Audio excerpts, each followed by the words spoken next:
You're sitting across from her at a dimly lit restaurant. She's beautiful, effortlessly so.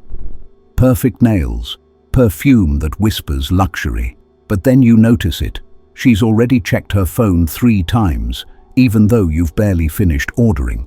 She laughs at a message, not yours, and flashes that same smile that hooked you on Instagram. And in that split second, a thought creeps in.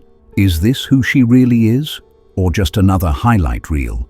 Because every guy has been there, sitting across from a woman who looks high value until reality starts to bleed through the edges. Today, we're breaking the illusion. I'm exposing 6 truths that separate genuinely high-value women from the ones who only perform it. And the first one, it's the one that traps most men. At first, it feels flattering. She's always available. You text, she replies instantly. You suggest plans, she's free. You call at 2 a.m., she's awake, scrolling. It feels like loyalty, but it's actually emptiness wearing devotion. A woman with no mission of her own will orbit yours until she resents the gravity. She doesn't want you, she wants your direction. You'll notice she has no real hobbies, no passion projects, no friends outside the party scene. Her entire identity shifts to match the last man she dated, like a chameleon that's forgotten its original color. And here's the psychological truth. When someone lacks internal structure, purpose, community, meaning, they latch onto others to feel alive. But attachment isn't love. It's dependency in disguise. Think of it like this. If you're the sun, she's not another star. She's a planet with no orbit unless you spin her. At first, you'll mistake her clinginess for loyalty, but soon it becomes suffocating. The constant texts, the subtle guilt when you focus on your work, the "you're different lately" lines that really mean "stop growing without me." That's not partnership, that's possession. Our grandfathers knew something most men today have forgotten. A woman's strength used to come from her competence, running a household, nurturing community, building legacy. Today, it's replaced by availability, always online, always reachable, always waiting for validation. But true high-value femininity doesn't chase presence. It radiates purpose. A woman who's building her own world doesn't need to cling to yours, and that's exactly why she's magnetic. So next time you meet someone who's so into you, pause before you mistake obsession for value. Ask yourself, if I stopped texting today, would she still have a life? If the answer's no, you already know what she's missing and what you'll eventually lose trying to fix her, because no man can fill the void she refuses to face. You meet her for dinner. She's late, not by accident, but by design. She walks in like the main character, phone in hand, eyes barely grazing you before scanning the room to see who else might be watching. The first words out of her mouth, "Let's order, I'm starving." You're not 2 minutes in before she's recommending the most expensive bottle of wine on the menu, the one she can't pronounce but insists is her favorite. And here's the kicker. She never even glances at the prices. You already feel it, that quiet little tug in your gut that says, this isn't a date, it's a transaction. Red flag 2, entitled and materialistic. This one's subtle because modern culture glamorizes it. Social media has turned entitlement into a love language. Take me somewhere nice, buy me this, or I'm not impressed. Men should provide. But here's the truth most guys don't want to admit. If her respect for you depends on what you can buy, it will vanish the second you stop spending. Entitlement is the modern woman's poison. It rots gratitude from the inside out. She doesn't want a man, she wants a lifestyle. You're not a partner, you're a subscription service, one that gets cancelled the moment the perks slow down. Psychologically, this isn't about greed, it's about validation. Materialism is how the insecure woman measures her worth, not in who she is, but in what she can display. It's externalized self-esteem. Every handbag, every vacation photo, every brunch with the girls story is another deposit into a crumbling identity. And the irony, the women who scream, "I deserve the best," are often the ones who've done the least to deserve anything. It's not confidence, it's compensation. Picture this. Your grandfather worked a double shift just to take your grandmother out once a month. She wore her best dress, not because it was expensive, but because she respected the effort. She didn't measure his love in luxury. She measured it in loyalty. Fast forward to today. A man buys dinner and she posts it before she thanks him. A man gives his time and she ghosts him because he's too available. Somewhere between those two generations, romance got rebranded as economics. And here's the twist. A woman who's entitled isn't just expensive. She's emotionally bankrupt, because genuine high-value women receive with grace. They appreciate, not expect. They bring peace, not pressure.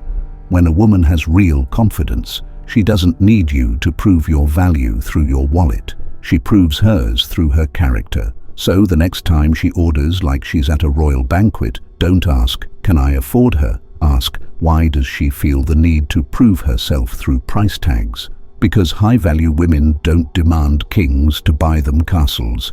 They build kingdoms beside them.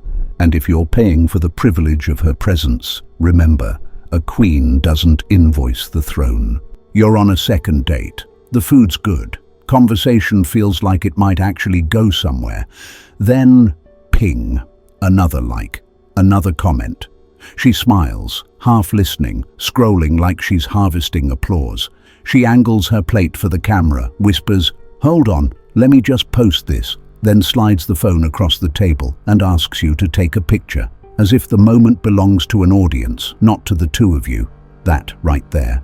It's not cute. It's a red flag wrapped in a pretty filter. Let's be blunt. When a woman's value is measured by a follower count, you're dating an ecosystem, not a person. She's performing for an invisible jury. Every notification is a hit of validation. Every double tap is a tiny electric thrill. She's a junkie, and the drug is attention. Why does this happen?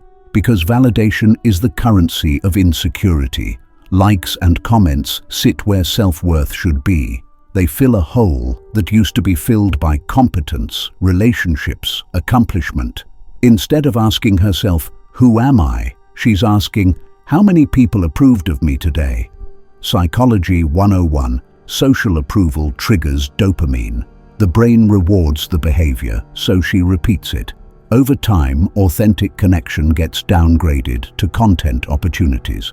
Real intimacy becomes a backdrop for captions and POVs. You're not the date, you're the content. And it's worse than superficiality. This behavior rewires the way she experiences life. Instead of living to feel, she lives to be seen feeling. Her emotional radar is calibrated for audience response, not for empathy or curiosity. Can she read you? Maybe. Does she care to? Often not. Here's the real danger. Attention-seeking rewrites the contract of relationships. Where there should be reciprocity, care given and care returned, there's broadcast and applause. She broadcasts insecurity in scenic shots, and the applause temporarily fills the void. You provide real time and presence. She monetizes it with a caption and moves on to the next dopamine loop. So how do you respond without becoming the next addict enabling the addiction? First, test the water. Say no to photographing the moment.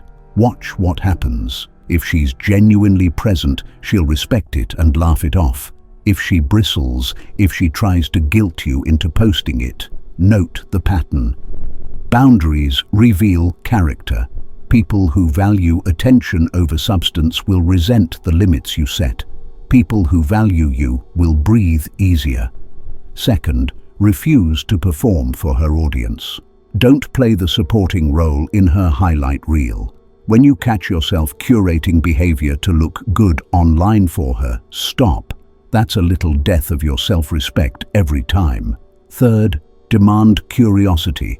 Ask her questions that require thought, not a caption. If she responds with one-liners or rewrites the answer into a story for the gram, that's informative. Walk towards someone who checks in with you for reasons beyond content. And if nothing changes, walk, not dramatically, not vindictively, quietly. Because the longer you stay and prop up that behavior, the more you'll be complicit in your own erosion. You don't need a woman who needs an audience more than she needs you. Remember, there's a difference between confidence and clout. Confidence sits across the table. Clout sits in her pocket. Choose the person who looks at you, not the person who looks for applause. Coming up next, the fourth truth, the disrespect that shows who she truly is when no one's watching. You're out at a nice restaurant, same smile, same charm. She looks like she walked straight out of a magazine, hair perfect, posture flawless. But then the waiter shows up, and she changes. Her tone sharpens, the warmth fades. Suddenly, the woman who flirted with you all evening is snapping her fingers, correcting small mistakes, rolling her eyes at someone just trying to do their job. And in that instant, you see it, the mask slip. You realize something that most men refuse to see until it's too late. How she treats the powerless is how she'll treat you once she no longer needs you. Red flag 4. Disrespectful. Every man has met this woman. She's sweet when it benefits her, savage when it doesn't. Her kindness has an audience, and her cruelty has privacy. Disrespect isn't just about rude words, it's about hierarchy. The modern low-value woman lives in a world of silent rankings. She's nice to the boss, cold to the waiter, distant to the cleaner, fake to her friends, and charming only to the man she wants something from. Psychologically, this comes from entitlement and insecurity colliding. She doesn't respect others because deep down, she doesn't respect herself. Dominance becomes her drug. Making someone smaller gives her the illusion of control. And here's the uncomfortable truth. If a woman can humiliate a stranger without remorse, she's already rehearsing how to humiliate you. Today, it's sarcasm at the waiter. Tomorrow, it's sarcasm at you, in front of your friends, your colleagues, your family. The disrespect always scales with comfort. You see, respect used to be a core feminine virtue. Our grandmothers didn't see respect as submission. They saw it as strength. They understood that dignity wasn't weakness. It was power with restraint. But modern culture flipped the script. Now, disrespect is framed as confidence. Speak your truth. Don't let anyone tell you what to do. But there's a difference between standing up for yourself and standing on other people. A truly high-value woman doesn't need to belittle to feel big. Her grace is her gravity. People respect her because she carries herself with inner order, not outward chaos. The loudest woman in the room isn't always the strongest. Sometimes she's the emptiest. So how do you handle it when you see that flicker of arrogance, that venom aimed at the barista, that smirk when someone struggles? You don't ignore it. You don't rationalize it. You don't make excuses like, she was just having a bad day. No, you observe, because that's who she really is. The waiter just met the version of her you'll be arguing with in 6 months. Walk away early before the disrespect turns inward. Because once she decides you're beneath her, no amount of logic, love, or effort will bring her back up to your level. Let her chase status while you chase peace. Because peace is the one luxury you can't buy, and she can't fake. You're in her apartment. The place smells like a designer candle and success. Everything's curated, plants that look alive, art that looks expensive, a playlist that sounds like it was made by someone who travels. She's eloquent, charming, flawless in the small talk way people train for. But when you try to talk about you, your childhood, your ambitions, the part of you that scares you, she smiles, tilts her head, and drifts. The conversation bounces off her like soft light off a mirror. It looks reflective, but there's nothing behind it. That's the beautiful void. It's gorgeous on the outside. It's empty on the inside, and it will eat your heart slow. Let's cut through the romance. Emotional emptiness isn't the absence of feeling. It's the absence of capacity to connect. It's a locked room with an expensive lock and no key. She can mimic empathy. She can mirror your tears. She can perform intimacy like a scene from a film. But performance is not presence. What does that look like in the wild? She laughs at your jokes, but she doesn't remember them later. She nods while you explain your goals, then changes the subject to something that puts her in the center. She offers sympathy as a one-liner and then goes back to her phone. Her questions about you are shallow, the kind you could answer with a single sentence and feel nothing. Psychology says this: emotional emptiness is often a defense. Trauma, neglect, or a life built around image rather than interior work trains people to survive on surfaces. They become brilliant at being liked because being liked keeps them safe. But safety isn't intimacy. Safety is a cage with cushions. You might try to fix it. You'll try to deepen conversations. You'll try to invite vulnerability. But if someone hasn't done the inner work, therapy, honest reflection, consistent accountability, your attempts are like throwing seeds into concrete. They don't grow. And here's what kills men slowly. You start to blur. You invest time, thought, and care into someone who reflects back nothing of you. You become a patron of her image instead of a partner of her soul. You will find yourself doing emotional labor that goes unrewarded. You will be the man who remembers anniversaries, holds space, fights the fights, while she continues to be light touch, content ready, forever on to the next aesthetic. So how do you handle it? First, test for curiosity. Ask a question that matters, not where did you grow up, but what's the hardest thing you've ever had to forgive someone for? Watch for the micro responses. Does she pause, breathe, and answer from inside, or does she pivot to a story she can monetize? Second, stop rescuing. When you carry someone's emotional world for them, you enable emptiness. Support is noble. Fixing is not. If she won't build the interior, you can't be construction for a life you didn't sign up to own. Third, set a standard. Demand reciprocity. Emotional availability is not optional in a real relationship. It's a minimum. If she can't meet you there, then she cannot meet you at all. And if she chooses to stay a polished echo, leave, not to punish, to preserve. You cannot pour from a cup with a hole in it. This red flag leads straight into the final one, the worst of them. Drama-driven women manufacture storms, and storms drown everything good inside them. Ignore the theatrics at your peril. You wake up to 3 missed calls, 2 angry texts, and 1 paragraph that begins with, "We need to talk." It's 6 a.m. You're not cheating. You're not lying. You're not even awake. But she's convinced there's a crisis, because peace for her feels like boredom. And here's the dark truth. Some women aren't addicted to love. They're addicted to adrenaline. Red flag 6, drama-driven. This is the one that burns men out the fastest. She'll call it chemistry, but it's volatility. She'll call it real emotion, but it's emotional chaos. You'll know her by the pattern. Calm always leads to conflict. If you give her reassurance, she'll find new doubt. If you plan something special, she'll find something wrong. She needs emotional spikes the way a gambler needs risk, not because she wants to win, but because she needs the rush. And here's what's really happening underneath. Her nervous system is wired to confusion. Somewhere in her past, love and chaos got tangled together. Now, she can't feel alive without tension. You become the emotional punching bag she uses to recreate the highs and lows that feel real.